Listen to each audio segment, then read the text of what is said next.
오늘은 일리아스 8권을 같이 한번 다뤄보겠습니다.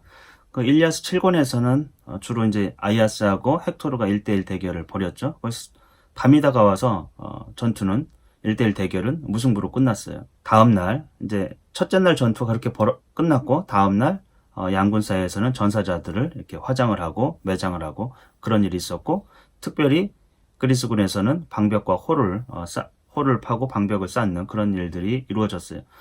이제 그렇게 해서 날이 또 이제 저물었어요. 이제 새벽이 다가왔습니다. 이제 새벽이 막 온 대지에 퍼졌을 때 신들은 지금 회의를 열고 있어요. 올림포스의 상상봉에서 신들이 회의를 열고 있는데, 상상봉은 높고 높은 최고의 봉우리예요. 가장 높은 봉우리예요. 상상 속에서의 어떤 봉우리가 아니고 봉우리 이름이 아니에요.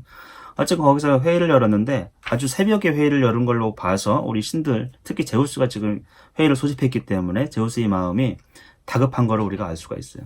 경고를 합니다. 다짜고짜 경고를 해요. 내 마음속에 명령하는 바를 말하겠다고 했는데 자기 계획은 얘기는 안 했지만 지금 아주 다짜고짜 명령을 해요. 거의 협박 비슷하게 해요. 누구든지 다른 신들과 떨어져서 트로이아인들이나 다나우스 백성들을 도우려다가 내 눈에 띄는 날에는 수치스럽게 매를 맞고 타르타로스로 내던져질 것이오. 이렇게 이제 경고를 했어요. 하여튼 전쟁에 참여하지 말라는 얘기죠. 그러면서 이제 타르타로스에 대한 묘사가 있어요. 여기서 여기 타르타로스는 대지의 가장 깊은 곳이에요. 근데 거기에는 문은 무쇠로 되어 있어요. 그리고 문턱은 청동으로 되어 있어요. 문이 있고 문턱이 있죠. 문턱. 거기는 이제 청동으로 되어 있고 문은 무쇠로 되어 있고. 이 당시 이제 무쇠로 되어 있다는 얘기는 그 문이 도저히 어떻게 굉장히 튼튼한 감옥 같은 약간 그런 문이다, 이런 느낌을 주는 거죠.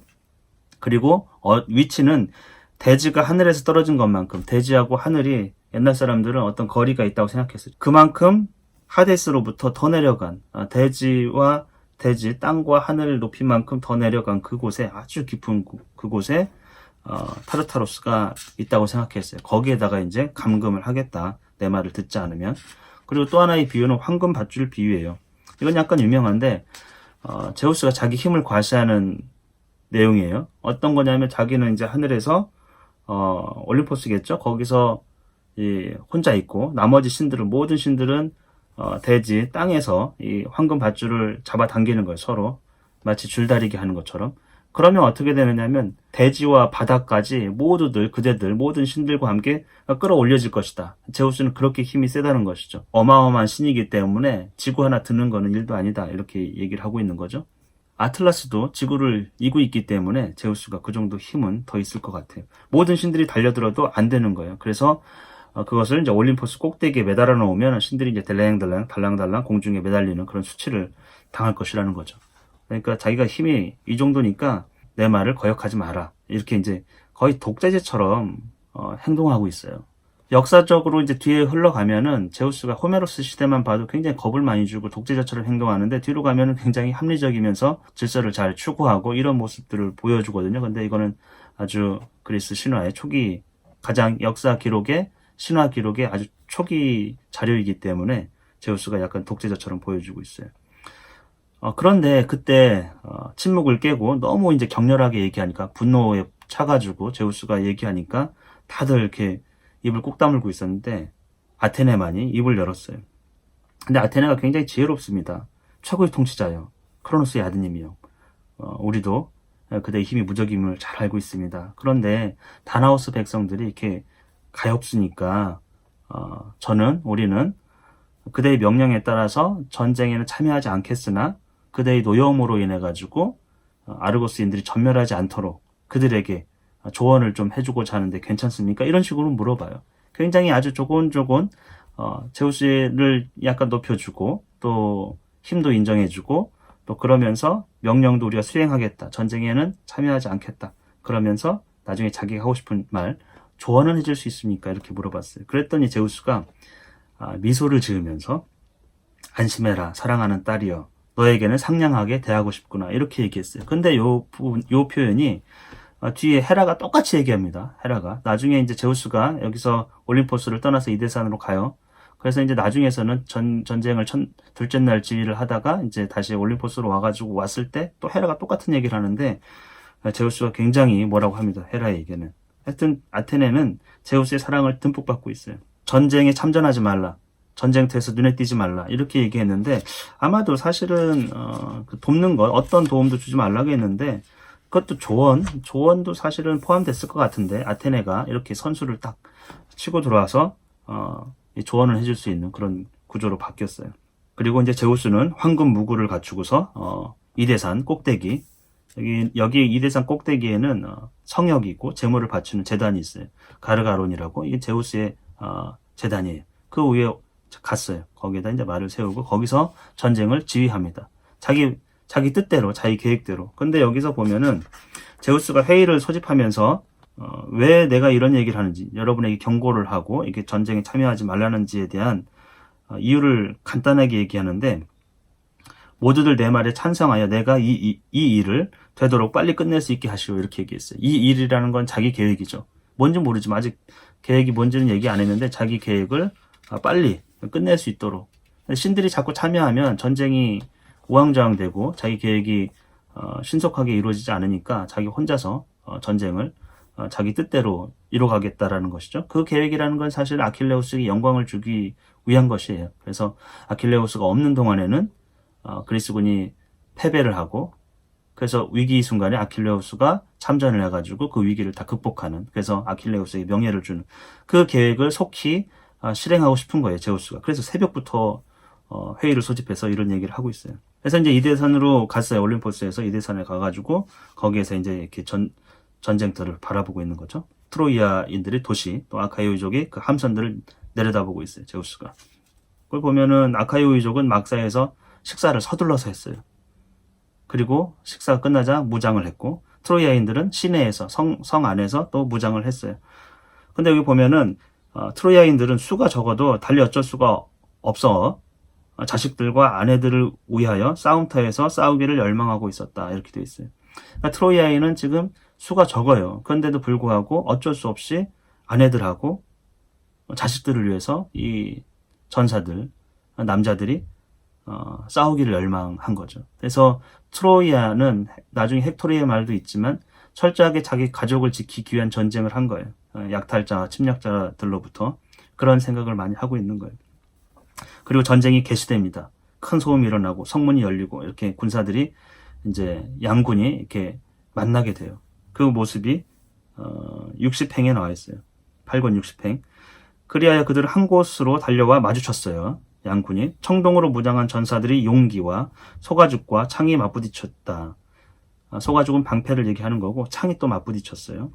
배가 불룩한 방패들이 서로 맞닿으며 큰 소음이 일어났다. 방패와 방패가 부딪히면서 소음이 일어나고, 그러자 죽이는 자들과 죽어가는 자들의 신음소리와 환성이 동시에 울렸고 대지에는 피가 내를 이루었다. 이렇게 돼 있어요.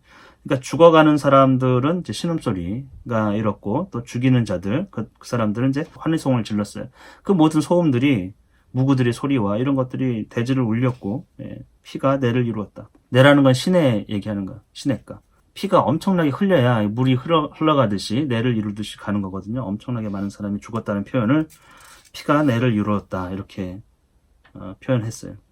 그때 제우스가, 이제 잘 보세요. 제우스가 이 인간들의 전쟁터 또 성체를 보고 있고 이제 그들이 막 전쟁에 나왔어요. 그래서 막 이제 엄청난 전쟁이 사륙이 벌어졌고, 그때 또 제우스가 이대산에서 운명의 저울, 황금 저울, 황금으로 되어 있어요. 황금 저울을 펼쳐들고 두 개의 운명을 올려놓고 보고 있어요.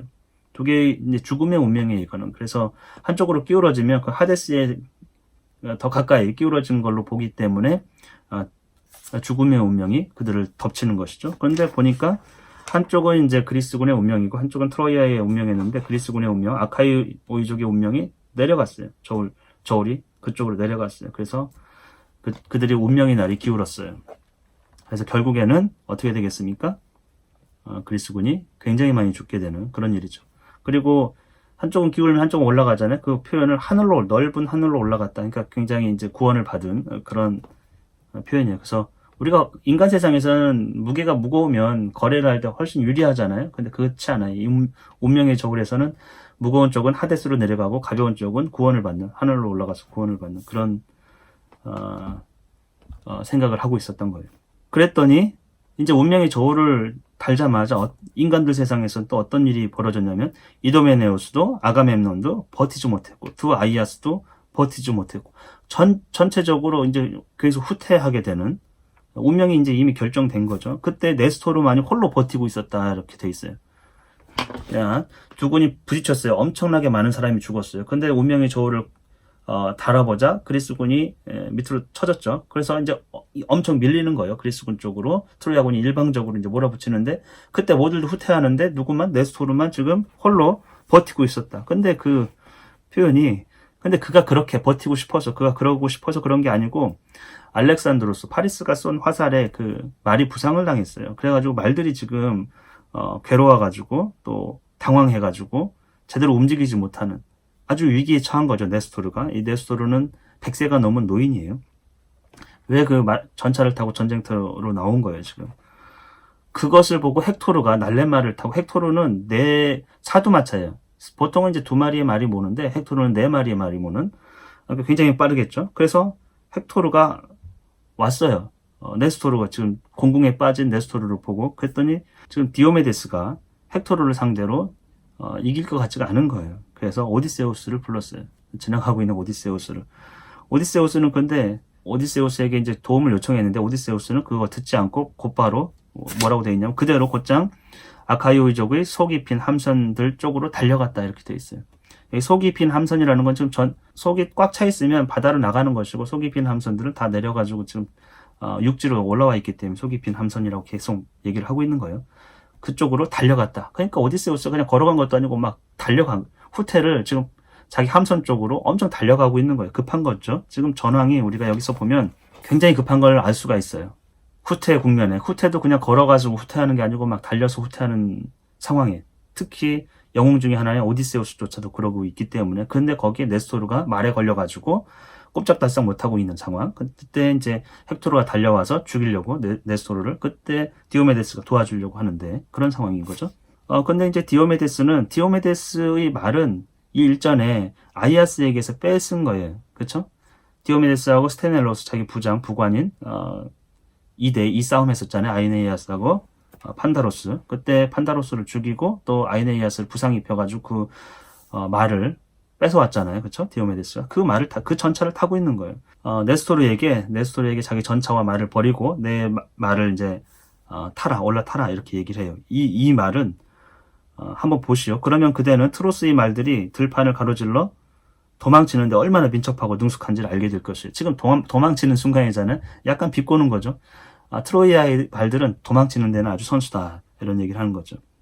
얼마나 능숙한지 이런 거를 알게 될 것이다. 이 말들은 내가 아이네이아스에게서 뺏은 것이다. 이렇게 하고 자기 말들은 이 마부들에게 모르라고 마부들. 그래서 원래는 이제 디오메데스가 스테넬로스하고 같이 다니잖아요. 근데 스테넬로스를 내리게 하고 네스토르를 대신 자기 말에 태우고 스테넬로스하고 네스토르의 마부인 에우리메돈 두 마부는 이제 네스토르의 말을 타고 말을 이제 잘 챙겨가지고 후퇴를 하라고 이렇게 되어 있어요. 근데 여기서 보면 네스토르가 번쩍이는 고삐를 틀어주고 채찍으로 말들을 쳤어요. 그러니까 네스토르가 마부 역할을 하고 지금 디오메데스가 창수 역할을 하거든요. 근데 일전에 아이네이아스는 자기 전차, 자기 말이기 때문에 아이네이아스하고 판다로스가 둘이 이렇게 전차에 탔을 때는 아이네이아스가 마부 역할을 했어요. 자기 말들이기 때문에. 그리고 판다로스가 창수 역할을 했어요. 결정적으로 역할이 좀 잘못됐죠. 그렇죠? 활을 잘 쏘는 판다로스가 창수 역할을 하면서 결국에는 아이네이아스도 큰 부상을 당했고 판다로스도 죽었죠. 근데 여기서는 디오메데스는 네스토르에게 마부 역할을 맡기고 자기가 이제 창수 역할을 하는 모르겠습니다. 이게 거의 신마인데 네스토르가 잘 그 말을 몰았는지는 하여튼 잘 모르는 걸로 돼 있어요. 그때 이제 디오메데스가 창을 던져서 헥토르를 향해서 던졌는데 헥토르는 맞지 않고 누가 맞았어요? 네. 헥토르의 마부가 맞았어요. 헥토르의 마부는 계속 문제가 되고 있어요. 헥토르 대신 계속 죽어요. 여기서도 헥토르의 마부가 죽었어요. 그래서 헥토르는 마부가 없으면 곤란하니까 마부를 찾아 나서요. 그래서 마부를 하나 발견했어요. 아르케프 톨레모스라는 마부를 전차에 올려 태웠어요. 그리고 그에게 이제 고삐를 맡겼어요. 그래서 이제 또 이제 2대2 싸움처럼 벌어지잖아요. 헥토르하고 헥토르의 마부, 그 다음에 디오메데스하고 네스토르. 근데 이때 이 제우스가 무시무시한 그 번개를 쳐요. 그것도 디오메데스 전차 바로 앞에다가. 그래서 활활 타오르는 유황불, 무서운 불길이 또 솟아났어요. 말들이 겁을 먹었죠. 전쟁을 할 수가 없는 상황까지 내몰렸어요. 그래서 네스토르가 그의 속마음을 디오메데스 얘기한 거죠. 네스토르는 지금 두려운 거예요. 가뜩이나 지금 말을 이렇게 마차를 10마를 몰려고 하니까. 그래서 디오메데스에게 달아납시다. 오늘은 제우스께서 저 헥토르에게 영광을 내리시려고 하는 거니까 제우스의 뜻을 거역하면 안 됩니다 하면서 달아나자고 해요. 근데 디오메데스는 껄끄러워요. 왜냐하면 후퇴라는 게 자기 생에 약간 모욕적인 거거든요. 디오메데스 입장에서는. 그래서 내가 이렇게 물러나면 헥토르가 사람들 앞에서 이런 얘기를 할 거라는 거죠. 티데우스의 아들 헥토르 앞에서 함선들 쪽으로 달아나고 있었지. 그러니까 내 앞에서 대결을 못하고 달아났다라고 이제 비난할까봐, 헥토르가 그런 비난을 할까봐 그런 걸 걱정하고 있어요. 디오메데스가. 지금 그런 걱정할 때가 아닌데. 그래서 네스토르가 잘 타일러가지고 후퇴를 합니다. 근데 그 뒤에 바로 또 헥토르가 비난을 해요. 아까 디오메데스가 자기 걱정했죠? 헥토르가 비난할 거라고. 그대로 비난을 해요. 뭐라고 하냐면 그대는 계집보다 나을 게 없으니까. 이건 굉장히 치욕적인 비난이, 특히 전쟁터에서. 꺼져라 비겁한 꼭두각시여. 이 헥토르는 이런 얘기를 덧붙였어요. 그대는 이제 우리 탑 위로 기어 오르지도 못할 것이고 우리 아내들을 함선들로 싣고 가지도 못할 테니까. 그러니까 너가 결국에는 겁쟁이야. 우리 아내들을 함선들로, 너네들 함선들로 싣고서 니네 그리스 고향으로 돌아가지 못할 것이다. 이 표현을 보면 참 슬프죠. 왜냐하면 헥토르가 어떤 전쟁을 하고 있는지를 정확히 알고 있어요. 전쟁에서 지면 이 트로야의 그 아내들이 그리스 배에 실려가지고 노예로 갈 거라는 것이죠. 너희들이 지금 목적으로 하는 것이 성을 무너뜨리고 남자들을 다 죽이고 결국에는 그 아내들을 다 노예로 끌고 가려고 하는 거잖아. 이렇게 이제 알고 있는 거예요. 그런 일은 절대 없을 것이라고 헥토르가 얘기를 하고 있습니다. 이 전쟁이 어떤 것인지 양군이 다 잘 알고 있어요. 그리고 헥토르는 열화 같은 투지를 군대에 막 몰아넣어요. 이제는 제우스의 뜻이 우리에게 있다라고 이제 생각한 거죠. 그리고선 군사들에게도 이제 사기를 북돋우고 또 하나는 자기 네 마리의 말들에게도 굉장히 사기를 북돋아요. 그렇게 헥토르의 부인이죠. 얼마나 잘 먹여주고 포도주까지 줬으니까 힘을 내라고 이렇게 얘기를 하죠. 그러면서 바람을 얘기하는데 두 가지 바람이 있어요. 첫 번째는 소문이 자자한데 모두 황금으로 만든 네스토르의 방패가 탐이 나는 거예요. 그거 다 황금으로 만들어졌대요. 황금은 무디기 때문에 사실은 방패로서 큰 가치가 없어요. 그냥 어떤 존재감을 드러내는 거죠. 그거를 빼앗고 싶었고, 또 하나는 디오메데스의 그 가슴바지, 그 가슴바지는 헤파이스토스가 만들었대요. 지금 2대2 전투를 벌이잖아요. 그렇죠? 그래서 디오메데스하고 지금 네스토르가 도망가고 있기 때문에 그걸 잡아가지고 무구를 벗기고 싶은 거예요. 그걸 획득하고 싶은 거예요. 빼앗을 수 있었으면 좋겠다라는 거예요. 그래서 말들에게 격려를 좀 하고 있는 거죠. 근데 그런 일은 일어나지 않았어요. 근데 이렇게 그리스군이 몰리면 꼭 헤라하고 아테네가 나옵니다. 그래서 헤라가 화가 났어요. 그 모습에. 지금 제우스가 아무도 참전하지 말라고, 전쟁터에 얼씬도 하지 말라고 해놓고서 제우스 혼자서 이대산에서 전쟁을 막 이렇게 조정을 하잖아요. 그랬더니 그 결과적으로 그리스군이 너무 몰리는 거죠. 그래서 그 모습에 화가 났어요, 헤라가. 그래서 포세이돈에게 얘기를 합니다. 우리 모든 그 신들이 합쳐가지고 트로이아인들을 몰아내고 목소리가 멀리 들리는 제우스를 제지하려고만 하면 제우스도 어쩔 수 없이 괴롭지만 그대로 홀로 앉아서 괴로움을 당할 것이다. 이렇게 얘기를 했거든요. 그러니까 이 제우스 없잖아요. 지금 위대산에 갔으니까 포세이돈에게 꼬시는 거죠. 우리끼리 힘을 합쳐가지고 제우스를 어떻게 제지해보자. 그랬더니 역정을 냅니다. 포세이돈이. 함부로 얘기하지 말라는 거죠. 나는 제우스하고 싸우기를 원치 않소. 제우스가 훨씬 더 강력하기 때문이요. 그래서 또 헤라는 은근슬쩍 이제 꼬리를 내리는 거죠.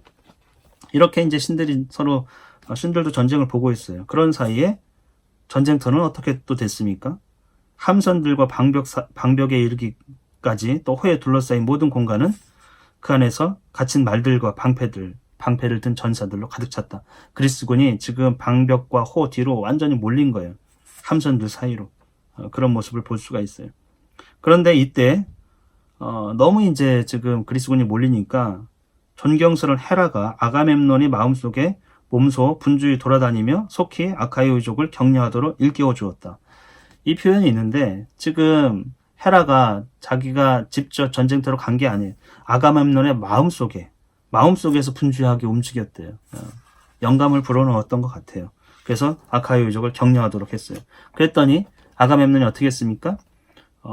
이 이제 배 함선을 어떻게 지금 육지로 끌어올렸는지 그 구조, 배치가 좀 나오고 있어요.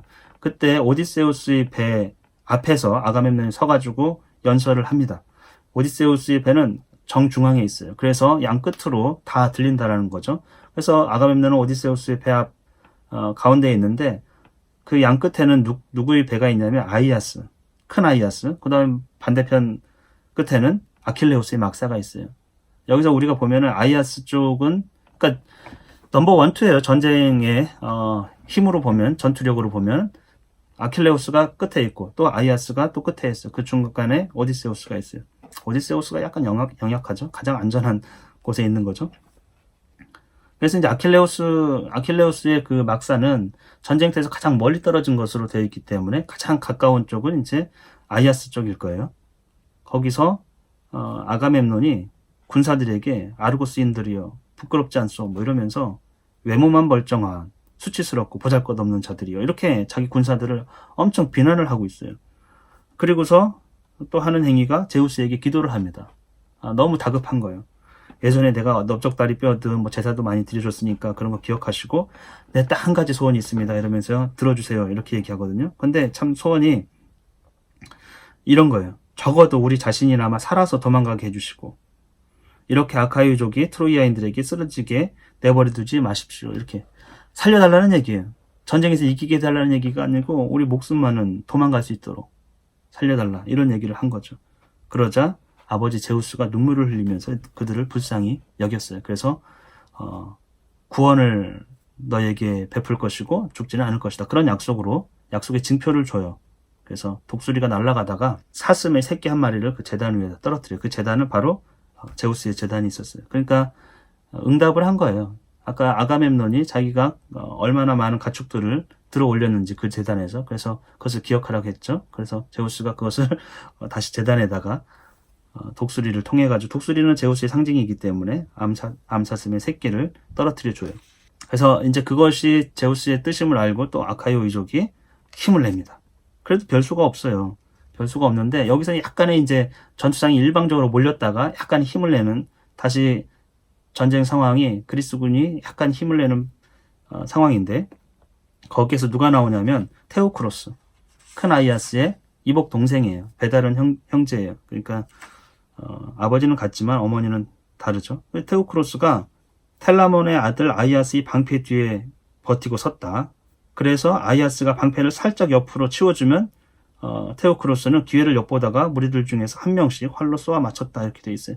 그러니까 텔라몬의 아들 아이아스의 방패는 전에도 나왔지만 엄청 커요. 그리고 방패 자체가 7겹으로 돼 있었죠. 소가죽으로. 그리고 그 겉에는 또 청동으로 돼 있었고 아주 좋은 방패예요. 그것으로 인해 가지고 헥토르와 싸움에서도 우위를 점할 수 있었던.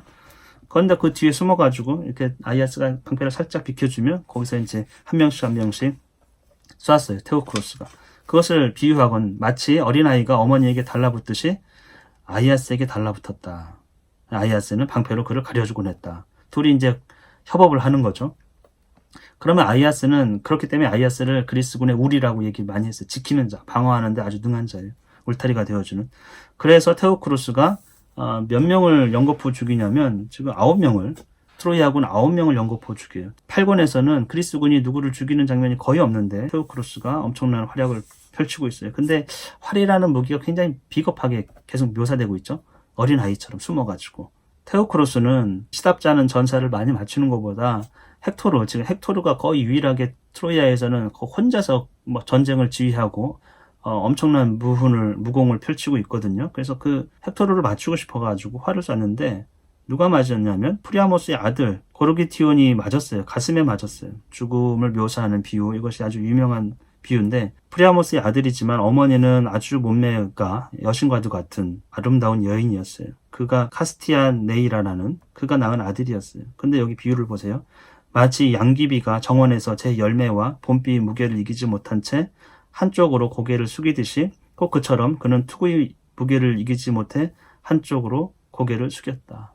양귀비는 예쁜 꽃이죠. 그렇게 예쁜 청춘. 근데 양귀비꽃이 제 열매가 있고 또 봄비는 사실 축복이죠. 그 무게를 못 이겨가지고 이렇게 고개를 숙이고 있는 양귀비꽃. 그와 같이 청춘, 미소년, 잘생긴 그가 고개를 숙이고 있는 거예요. 머리와 투구의 무게를 이기지 못하고 그런 묘사가 되어 있어요. 묘사가 아주 좋죠. 죽음에 대한 묘사인데 애틋하게 만들어주고 있어요. 우리를 그런 묘사를 보면. 그리고 또 테오크로스가 활을 쐈는데 또 누가 죽습니까? 헥토르의 마부가 또 죽어요. 여기 보면은 계속해서 어디를 맞냐면 테오크로스가 쏜 것이 아까 거르기티온도 가슴을 맞았고 저 헥토르의 마부도 또 젖꼭지 부분을 맞아요. 우리가 이것으로 예상할 수 있는 것은 트로이아는 말이 좋아요. 말이 뛰어나고 말을 기르는 도시. 그런데 무구는 그리스군에 훨씬 못 미쳐요. 무구 자체, 갑옷이라든지 정강이 바지, 방패 이런 것은 훨씬 더 누가 좋으냐면 그리스군이 무기로서 훨씬 더 좋은 무기를 갖고 있는 걸 우리가 알 수 있어요. 가슴바지만 제대로 되어 있어도 이렇게 활에 의해 가지고 막 죽지는 않을 것 같은데. 그래서 또 헥토르는 마부가 두 번째로 죽었어요. 마부 때문에 몹시 속상해요. 그래서 또 마부를 찾는 거죠. 근데 가까이에 있던 자기 아우가 있었어요. 케브리오네스 보러 이제 전차에서 올라서 말고삐를 쥐라고 한 거죠. 헥토르는 누구를 원래 쫓아갔었냐면 디오메데스하고 네스토를 쫓아가다가 지금 누가 계속 활을 쏴가지고 자기 마부까지 맞췄어요. 테오크로스가. 그래서 테오크로스한테 간 것 같아요. 테오크로스를 향해 가지고 말을 달렸어요. 활시를 막 테오크로스 당기는 순간에 헥토르가 돌로 쳤어요. 돌로 쳐가지고 이 치명적인 급소였던 쇄골 부분을 맞췄어요. 그래서 손목이 마비되었고 이제 무릎이 풀리고 그래서 주저앉아서 테오크로스가 큰 부상을 당해요. 그때 이제 아우가 쓰러진 것을 보고 못 본 채 하지 않고 방패로 막아주었다. 이렇게 돼 있어요. 근데 이 장면이 좀 묘하죠. 왜냐하면 활을 쏜다는 건 거리가 굉장히 멀리 떨어져 있는 것이고 우리가 알다시피 테오크로스는 아이아스와 거의 붙어 있는 상황이었거든요. 근데 그때 그 활을 쏘는 자를 돌로 쳤다. 그럼 얼마나 가까이 있었다는 얘기예요. 그리고 아이아스는 지금 무슨 일을 하고 있었던 거예요? 테오크로스가 헥토르를 맞추고 싶어가지고 아이아스 방패 뒤에 숨어 있지 않고 잘 보이는 각도로 나왔을 수도 있어요. 그렇죠? 멀리 좀 떨어져가지고. 그리고 아이아스는 또 자기 나름대로 전쟁을 치르느라고 정신이 없었을 수도 있고. 그때 이제 헥토르가 갑자기 방향을 바꿔가지고 테오크로스 쪽으로 와서 왜 창이 있었을 텐데 돌을 던졌을까 이런 의문이 좀 들긴 하죠. 돌로 던져가지고 활을 쏘는 궁수를 맞추는 약간 아이러니한 거죠. 테오크로스가 뒤로 후방으로 실려나가요. 이 얘기는 조금 아까 제우스가 이제 독수리를 통해 가지고 징표를 줬잖아요. 그래서 약간 힘을 내는 그리스군. 이제는 테오크로스 가장 지금 잘 싸웠던 테오크로스가 물러나면서 전쟁은 다시 누구에게 일방적으로 유리해지죠? 트로이아군에게 굉장히 유리해지는 상황으로 가고 있어요. 그래서 헥토르가 지금 선두 대열에서 힘을 뽐내고 여기 묘사가 있는데 마치 사냥개가 멧돼지나 사자를 젠걸음으로 뒤쫓아가 뒤에서 옆구리나 엉덩이를 공격하면서도 그것이 되돌아설 것을 항상 경계할 때와 같이 그렇게 헥토르가 몰아붙인 건데 그리스군은 지금 멧돼지나 사자로 비유되어 있고 트로이아군은 헥토르는 지금 사냥개로 비유되어 있어요. 누가 힘이 세요? 사자가 훨씬 더 힘이 세죠. 근데 사냥개가 사자 뒤를 막 쫓아요. 왈랄 하면서. 근데 뭘 경계해요? 이 사자가 갑자기 돌아서 가지고 공격할까봐 경계하면서도 지저대고 약간 공격을 하는 엉덩이 쪽을 공격하는 결국엔 이런 묘사만 봐도 일시적이라는 거예요. 사냥개가 우세해 보이는 그런 광경도 일시적이라는 거죠. 트로이아군이 우세해 보이는 그 장면도 일시적이라는 거죠. 그렇게 해서 헥토르는 맨 뒤에 처진 자들을 계속 사륙하면서 그리스군은 달아나기에 굉장히 바쁜 그런 모습이에요. 그래서 또 말뚝과 호, 또 함선 쪽으로 그리스군이 다 몰렸어요. 그러니까 잠깐 나왔다가 다시 몰리는 그런 상황으로 볼 수 있어요. 그리스군은 할 수 있는 게 없죠, 지금. 그래서 신들에게 모두들 기도를 드리고 있어요. 저마다. 그것도 큰 소리로. 그랬더니 그 기도에 또 헤라가 응답을 하네. 헤라가 또 봤어요. 가엾은 생각이 들어요. 포세이돈에게 잠깐 얘기했었는데 포세이돈은 거부했고, 그래서 아테네에게 얘기를 합니다. 아테네가 헤라의 이야기에 동의를 하고 무구를 차려입어요.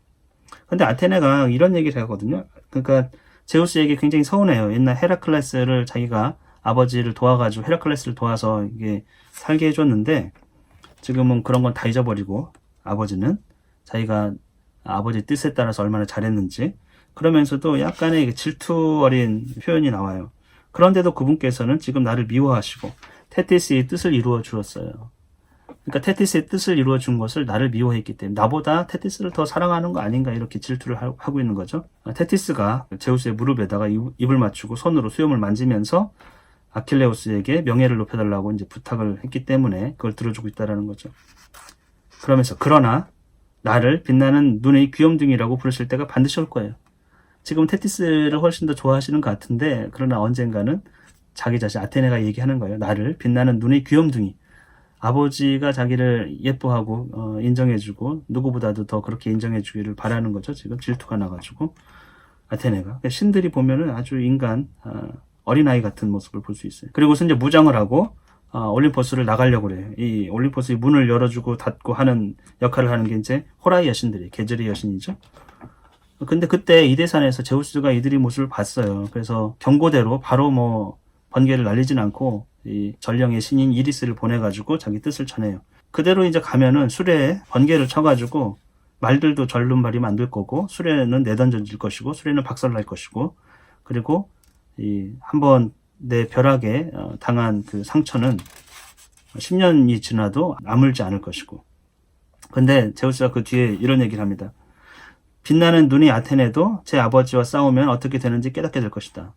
그런데 헤라에 대해서는 그다지 노여워하지도 화내지도 않는다. 그녀는 늘 내가 결정한 일은 무엇이든 망쳐놓는 버릇이 있으니까. 헤라에 대해서는 기대도 없어요. 거역할 거라는 거를 예상을 좀 했던 것 같아요. 근데 아테네는 자기 딸 너는 어떻게 해가지고 아버지를 거역하고 내가 믿고 있었는데 엄마하고 붙어가지고 아버지에게 지금 반항을 하느냐 이것을 화를 내고 있는 거예요. 그러면서 엄마는 원래 그러니까 그러려니 해도 너는 그러지 말았어야 되는데 이런 식으로 딸에게 노여워하고 있는 거예요. 자기 말을 듣지 않은. 평상시에 자기 말을 굉장히 잘 듣는 딸이었는데 그래서 제우스가 노여워해요. 그래서 이리스가 가가지고 막 올림포스를 떠나려고 하는 헤라하고 아테네를 붙잡고 얘기를 합니다. 제우스의 얘기를. 그래서 아테네가 포기를 하죠. 인간들 때문에 제우스와 싸우는 것은 원치 않는다. 그냥 인간들은 각자 운수대로 어떤 자는 죽고 어떤 자는 살려두도록 그냥 내버려 두자면서 포기를 하죠. 제우스가 이제는 헤라하고 아테네가 이제 포기를 했잖아요. 제우스가 이대산에서 올림포스로 다시 돌아와요. 아마 이제 날이 거의 어두워졌고 급박한 마음이 있었을 수도 있어요. 신들이 이제 자꾸 거역을 하려고 하죠. 헤라가 지금 계속 꾸미고 있잖아요. 포세이돈을 설득하려고 하고 또 아테네를 귀엽고 설득해가지고 나오려고 했기 때문에 그래서 제우스가 올림포스로 다시 돌아옵니다. 그러면서 제우스가 다시 경고를 해요. 헤라하고 아테네에게. 만약에 그랬으면 나에게 이제 끔찍한 일을 당했을 것이라고 이러면서 그랬더니 아테네하고 헤라가 투덜거리긴 하지만 어떻게 못하잖아요. 그래서 그때 이 상황에서 아테네는 말을 안 해요. 아테네는 아버지 제우스가 못마땅해서 몹시 부하가 났지만 입을 다문 채 아무 말도 하지 않았어요. 근데 또 헤라는 눈치가 없이 이 상황에서 지금 전에 새벽에 회의를 했을 때 제우스하고 지금 제우스는 훨씬 화가 나 있는 거예요. 지금 아테네하고 헤라에 대해서. 근데 헤라는 마음속에 분을 삭히지 못하고 또 얘기를 해요. 근데 그 얘기가 똑같아요. 헤라는 이런 얘기로 시작해요. 가장 두려운 크로노스의 아들이요. 무슨 말씀을 하시는 거예요? 이렇게 자기 성미를 드러내고 있는 거죠. 근데 아테네는 아버지를 높이는 걸로 시작했거든요. 뒤에 얘기는 똑같아요. 그대는 힘이 무적임을 우리도 알고 있다. 다나우스 백성들이 가엾다. 그래서 당신의 명령에 따라가지고 전쟁에 참견하지 않겠으나 아르고스인들이 전멸하지 않도록 조언을 해주고 싶다. 조언을 해주고자 해요. 이렇게 얘기 끝났고 그건 아테네가 얘기한 거랑 똑같은데 첫 부분만 좀 다르죠. 역정을 이렇게 자기 감정을 감추지 못했죠. 헤라는 무슨 말씀하시는 거예요? 이러면서. 근데 제우스가 아테네 얘기하고 똑같은데 엄청나게 뭐라고 합니다. 자기 계획을 이제 얘기해요. 저녁 때가 되어가지고 내일 아침이면 헤라가 그렇게 얘기하니까 이제 자기 계획을 얘기하는 거예요. 내일 아침이면 내 제우스가 어떻게 하는지 보라는 거죠. 아르고스의 창수들은 엄청나게 더 많이 도륙을 당할 것이고 그리고 헥토르는 전쟁을 결코 포기하지 또 그만두지 않을 것이고 준족의 펠레우스의 아들이 함선 옆에서 일어설 때까지는 헥토르는 절대 포기하지 않을 것이다. 그리스 군들은 고물 사이에서 백고물이죠. 고물 사이에서 무서운 궁지에 몰릴 것이고 죽은 파트로클로스를 둘러싸고 싸우게 될 것이요. 이것이 제우스의 계획이에요. 잘 보시면 펠레우스의 아들 아킬레우스가 참전하기 전까지는 헥토르가 전쟁을 포기하지 않을 것이고 도륙을 계속할 것이다 라는 거예요. 그리고 파트로클루스가 죽을 것이고 그 죽은 파트로클루스를 가지고 양군이 서로 시체를 가지고 싸우게 될 것이다. 이것이 운명의 뜻이요 이렇게 얘기했어요. 제우스의 계획이라는 것이죠. 경고를 합니다. 헤라에게. 나는 헤라 당신이 아무리 뭐 화가 나고 뇌없더라도 그런 거 난 개의치 않아. 당신이 지금 그렇게 나를 이렇게 자극하다가 타르타로스에 감금되더라도 나는 개의치 않는다라는 거죠. 헤라 당신보다 뻔뻔스러운 사람은 없다라는 거예요. 이 세상에 없다. 이러면서 아테네에게 했을 때는 굉장히 사랑스러운 딸아 뭐 이러면서 해놓고서 헤라가 했을 때는 아주 뻔뻔스러운 자요. 뭐 이러면서 타르타로스에 감금돼도 나는 부인이 없어도 상관없다는 얘기처럼 들리죠. 그러고 이제 어두운 밤이 내렸어요. 지금 트로이하고는 굉장히 서운해요. 왜냐하면 완전히 이길 수 있었는데 제우스의 또 징표도 그랬었고 밤이 내렸기 때문에 어쩔 수 없어요. 옛날에는 밤에 복종하는 수밖에. 밤에 전쟁을 치를 수가 없어요. 그런 수단이 없어요. 그리고 밤은 인간이 이 당시에는 굉장히 옛날이잖아요. 그러니까 밤을 극복할 수가 없어요. 인간이 밤에 인간이 노출되어 있으면 온갖 짐승들 또 보이지 않는 그런 것들 뭐 옛날에 또 영혼과 혼령과 귀신 이런 것들도 있었기 때문에 돌아다닐 수가 없는 것이죠. 그래서 밤에는 싸우지 않아요. 전쟁을 웬만하면 하지 않아요. 그래서 헥토르가 야영을 준비시킵니다. 전쟁터에서. 이전에는 있던 일이 아니에요. 이전에는 늘 성 안에서 갇혀 있었는데 성 안에서 성을 지키는 쪽에 있었는데 지금은 전쟁터로 나와서 전쟁터로 지금 나와서 싸우는 계기는 아킬레우스가 없기 때문에 그런 것이고 또 지금은 제우스가 도와줬기 때문에 더 이길 수 있겠다. 이 야영은 처음 있는 일인데 헥토르의 생각은 그래요. 내일 아침 해가 뜨자마자 또는 새벽이 오자마자 아주 무찌를 수 있겠다라는 그런 자신감에 충만해 있는 거예요. 그래서 군사들에게 성으로 가가지고 소들 또 가축들을 몰고 오고 또 포도주와 빵들도 가져와서 또 장작을 많이 태우자. 장작을 많이 모아가지고 새벽이 올 때까지 불을 많이 피워라. 그 불빛이 하늘에 닿도록. 그래서 하늘에서 신들이 보는데 이게 마치 거꾸로 된 거예요. 우리가 별을 보잖아요. 와, 끝도 없이 수많은 별들, 불빛들 보는데 하늘에서 이제 지상을 보잖아요. 이게 거꾸로 된 거예요. 하늘에서 보니까 지상에 밤에 별빛과 같은 그 불빛이 보이는 것이죠. 그리고 헥토르는 이런 지시를 해요. 전령들에게 도성으로 가가지고 큰 소리로 외치게 하는데 갓 어른이 된 소년들 또 머리가 희끗희끗한 노인들 남자들이죠. 청소년들하고 그 노인들에게 도성 주위에서 신들에 의해 세워진 성탑들을 위해서 야영을 하라고. 집에서 자지 말고 야영을 하라는 거예요. 탑 위에서 야영을 하라. 파수를 보라는 거예요. 파수를. 그리고 연약한 여인들로 하여금은 저마다 집안에 불을 크게 피워놓으라. 이렇게 얘기를 했어요. 이거 마치 옛날에 이순신 장군이 한산대첩인가요? 거기서 그런 지시를 했었죠. 불을 막 밤에 집과 산 곳곳에 막 횃불을 들고 돌아다니게 만듦으로써 적에게 공포감을 약간 불어넣은 그런 전략과 비슷해요. 지금 이순신 장군이 일리아스를 읽었을 리는 없지만 헥토르는 그런 생각을 하고 있어요. 적에게 공포를 불러 넣어주는 거죠. 얼마나 많은 트로이아군이 또 얼마나 자신감이 있어가지고 성을 나와가지고 야영을 하고 있는 그 모습. 그리스군은 안타까운 거예요. 예전 같으면 꿈도 꾸지 못했을 일을 지금 저기서 야영을 하고 있는데 어쩌지 못하는 그리스군들. 더 괴로운 거죠. 그리스군이. 그런 괴로움을 더 주고 싶은 헥토르. 그런 모습을 볼 수 있어요. 그리고 마지막에 보면은 그리스군은 2권에서 함선 목록이 나오잖아요. 그래서 함선에 몇 명씩 타고 한 120명, 100명 이렇게 탔다고 돼 있어요. 그리고 함선 전체의 규모는 1175척이 왔어요. 그래서 우리가 추산하기로 그냥 호메로스 얘기로는 한 14만 명 정도 되는 그 병력이 온 거죠. 약 엄청난 규모예요. 사실 고대에서 14만 명이라는 건 너무 과장되어 있는 거죠. 어쨌건 호메로스는 그렇게 표현했어요. 근데 여기서 그리스군의 규모를 우리가 예측할 수가 있어요. 보면은 562행 1000개의 화톡불이 들판에서 타오르고 있었고 화톡불마다 그 옆에는 활활 타오르는 불빛 속에 50명씩 앉아 있었다. 그러니까 한 화톡불에 50명씩 앉아 있었어요. 그것이 1000개가 돼요. 그 결국에는 5만 명 정도의 병력이 지금 야영을 하고 있다라고 볼 수 있는 거죠. 병력 규모로 한 3배 정도. 이것도 처음에 아가멤논이 얘기했을 때는 트로이아군하고 10배 정도 차이가 났어요. 그리스군하고.